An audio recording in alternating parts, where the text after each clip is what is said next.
Just look at these little treasures for a moment. If you're living with chronic pain or you're just feeling worn out, I want to show you something that's brought me so much comfort, calm, and self-love on my healing journey. These tiny books and affirmation cards are incredibly uplifting, so let's check them out together. When I first started creating this channel, Rediscovering Joy with Lauren, I knew that I would definitely share the goodies that I find that I feel can be instrumental in your healing journey if you're suffering with any chronic pain or chronic symptoms. We're all so different, and different things work for different people. I am so excited to share this series that I found that really helps strengthen self-love, self-esteem, confidence, and it's so heartwarming and so cute. Take a moment with me, get comfy, and let me share with you this heartwarming, really special set of materials. First off, these are from Amazon, and these are all by the same author, and her name is Maybelle.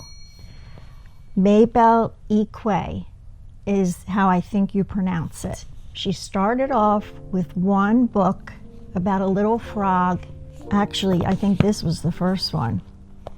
Little Frog's Guide to Life.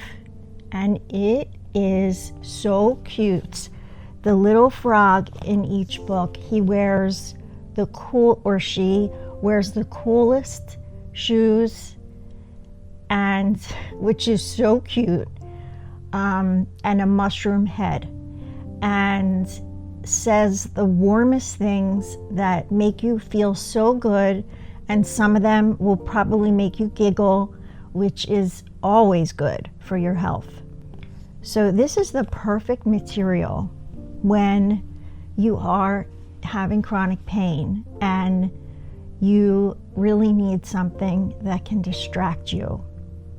Or if you're working on mindset and you would like some materials to help reinforce and write in your journal. And speaking of journal, you guessed it, there's even a journal. And I was going to wait till later to tell you this, but she's coming out with a coloring book. A coloring book. I'm so excited. I cannot wait for the coloring book. This actually just came today. And even in this little size journal, it has this really good size bookmark. It's really nice when they make them long enough. It has a book band to keep it closed. It's lined with this gorgeous green inside, and it has beautiful, beautiful paper to write on. And some of the pages have a frog. Is that cute? So there's a little frog with different boots on or shoes, just sporadically throughout the journal. What I love about this journal is oftentimes if you pick up a random little journal, it's really not the best paper quality, and a lot of times your ink will go through. So this is the Little Frog's Guide to Self-Care. How cute is that? Okay. And just to give you an idea, this paper feels so good, and it's designed so that it looks like the texture of watercolor paper, because these look like watercolor designs. It makes it so special. It feels really special in my hands. Self-care for hard times. Would you like to hear some? Okay. If household or self-care tasks feel too big, try doing them halfway. Sometimes when we're really struggling, something as simple as making your bed can feel like a challenge. To take a little pressure off while still giving yourself that small feeling of accomplishment, try just straightening up your bed instead of fully making it. That's a good idea. If your house is a mess and feels overwhelming, start by doing just one thing. This could be tidying up one room, or it could be something even smaller, like clearing a table. Little accomplishments add up. So when your mental health isn't at its best, try focusing on one small goal at a time to help you get a better headspace.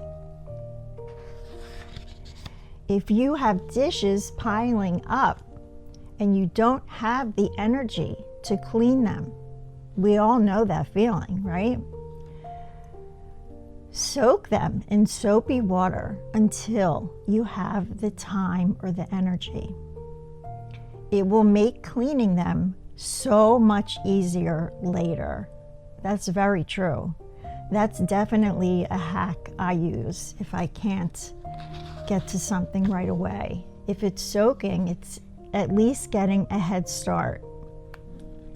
If you're feeling lonely, try writing a letter to someone who has had a positive impact in your life. It could be a relative, a friend, a teacher, a coworker, or a loved one who has passed away. You don't have to send it to them, but you can if you want to. Taking the time to sit down and appreciate someone in your life is an easy way to bring a little sweetness and comfort into your day. If you want your day to feel a little more special, pick some flowers and display them in a vase, or draw yourself a warm bath and add some petals to the water.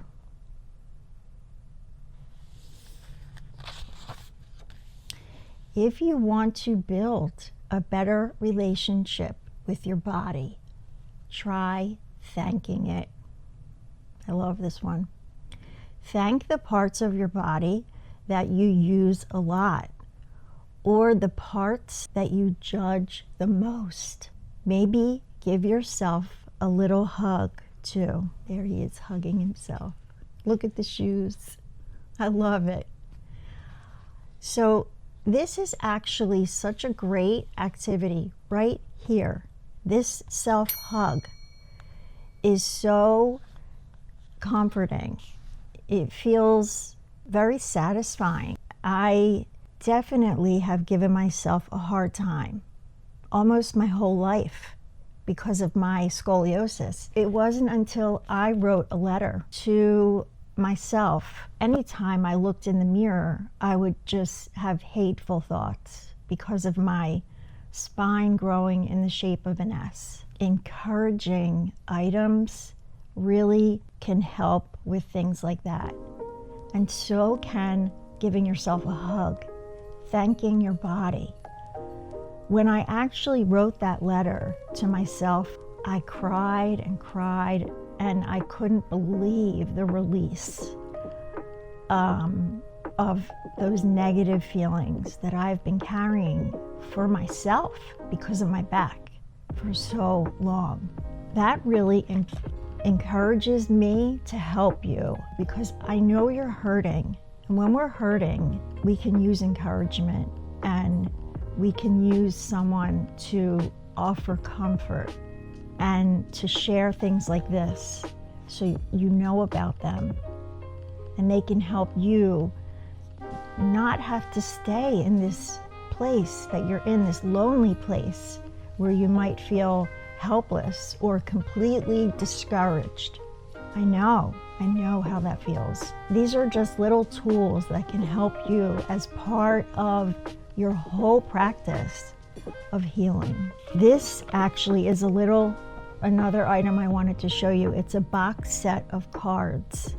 This was the first Little Frog item I purchased. Little Frog's Guide to Self-Care Affirmation Cards. There's 52 cards in the deck. They're based on self-love and self-empowerment. So I'm going to read some of the cards to you, and it also comes with this adorable wooden stand.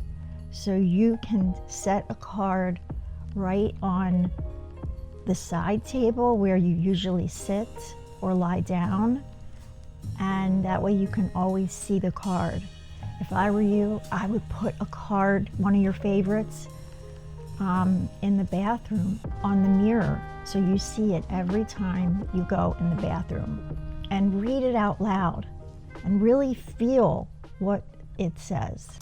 So let's read some. I'm going to mix them up. Another way you can use them is in the morning. You can mix them up and let one drop like people do with tarot cards. This card is, I will let go of my self-limiting beliefs. And see the butterfly wings and the pink boots. And this is my new tattoo. See, I think there's a reason this card popped up.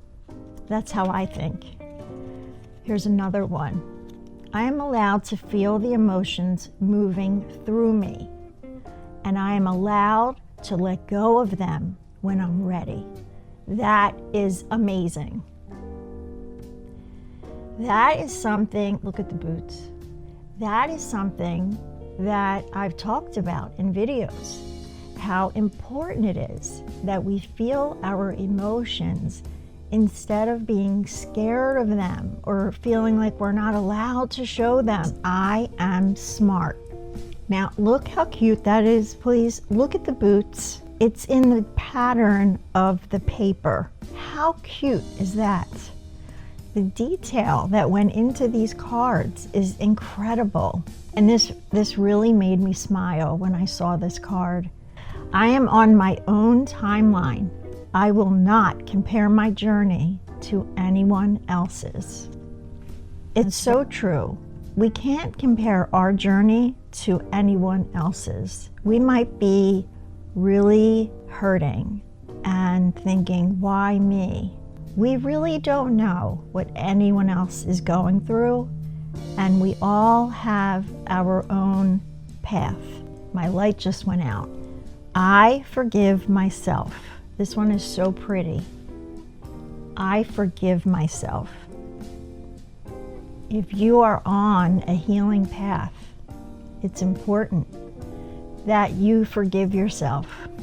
And if you feel like you're not and you're holding on to something and you can't let go, I suggest journaling.